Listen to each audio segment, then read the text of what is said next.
Thursday, May 19th, the Ministry of Health and Gender Affairs, in collaboration with Bouncing Daughters Publishing, hosted a conversation and informal session in Nevis on lifting the weight of miscarriage and infertility. Today, for Good Morning SKN's Reflection, we have the pleasure of speaking with Jihan Williams, the founder of Bouncing Daughters Publishing and the author of Lifting the Weight of Miscarriage. Yeah. Good morning, Jihan. Welcome. Good morning. That's informational session. Sorry. Informational. Yes. Yes. We're going to dive into the meat of things. Morning. Morning, Jihan. So what is the intention, or what was the intention behind yesterday's session? And would you say it was a good turnout? And would you say the objective was achieved? Well, the purpose of this session really was to create a space where we could have conversation and give persons information on infertility and miscarriage, specifically in Nevis.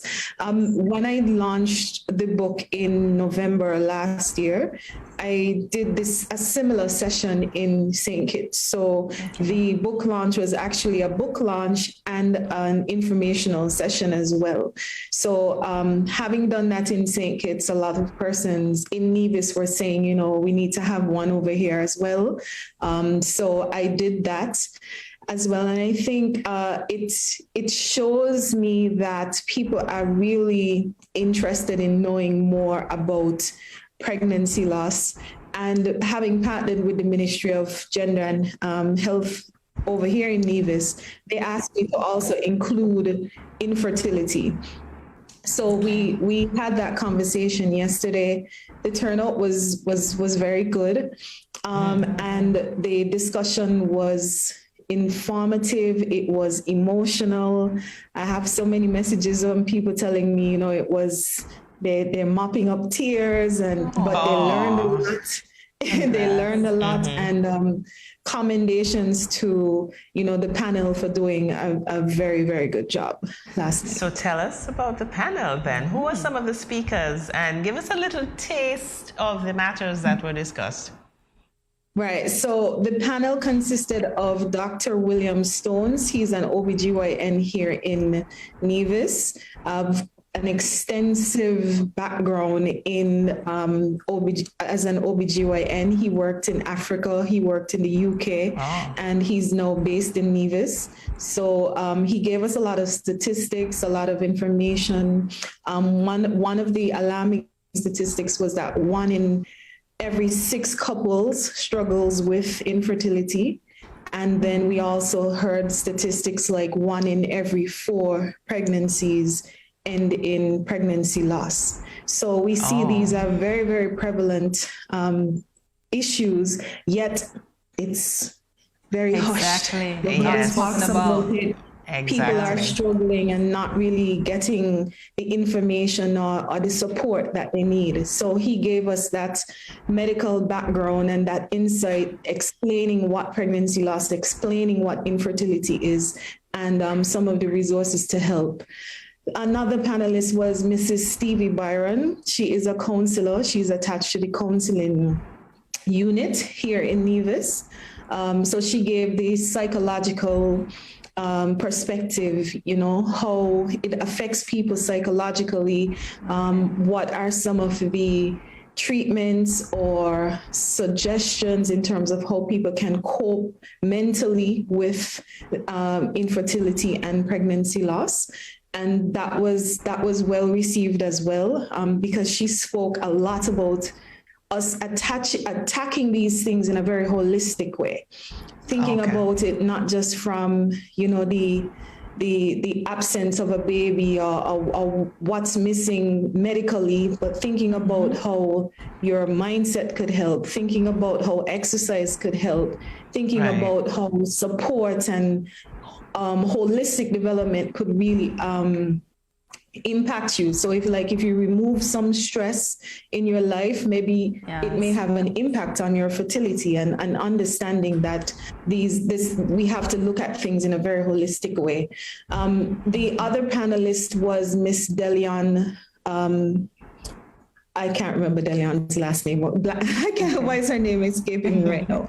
But Delian Bartlett. Okay. She is a pregnancy loss sufferer as well. She gave her story of 2 miscarriages and having had 2 successful pregnancies. So, and also she and her husband would have been trying to have a baby for quite some time. So she gave the struggle of having experienced infertility. And then when you finally get pregnant, you lose the babies. But then coming out on the other side of being someone who has been able to successfully hold her babies in her arms. And then I was a panelist as well, telling my own story of losing my son last year and not last year, 2020, and having that experience with fibroids. And we looked at all these sorts of issues as well. And it was moderated by Joy Napier. So quite a lot of information.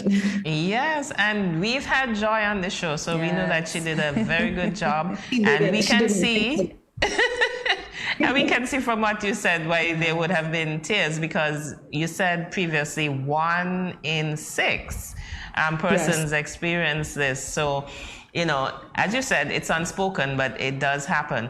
As the name of your book says, and the inside of your book itself describes the process that you would have gone through, and so many of our women, as having to lift weights.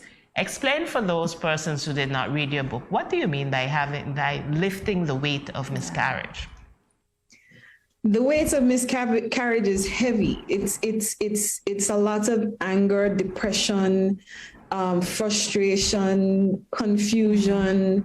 It's a heavy emotional weight that people have to bear. And so I liken it to having to bear this, putting it in a physical context. If you were walking around with this bag of bricks on your back, and still having to walk around your daily life, having to people expecting you to function optimally with this weight on your back, and it really is that burden that so many people are bearing.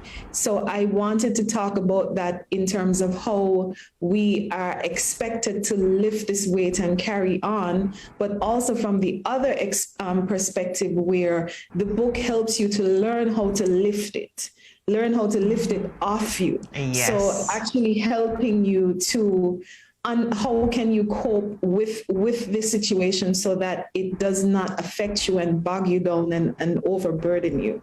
So it really is a play on that concept of having weight on your back, or expecting you to lift. And for me personally, it was a very personal analogy, because I have a history with weightlifting. I have competed even when I was in university with powerlifting and weightlifting. So I've had girl.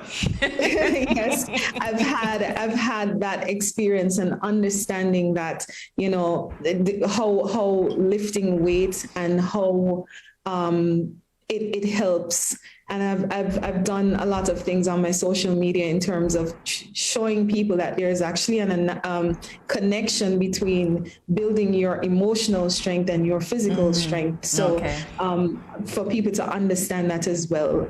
So it's about lifting it off and lift how you cope with the weight of it, the emotional weight of it.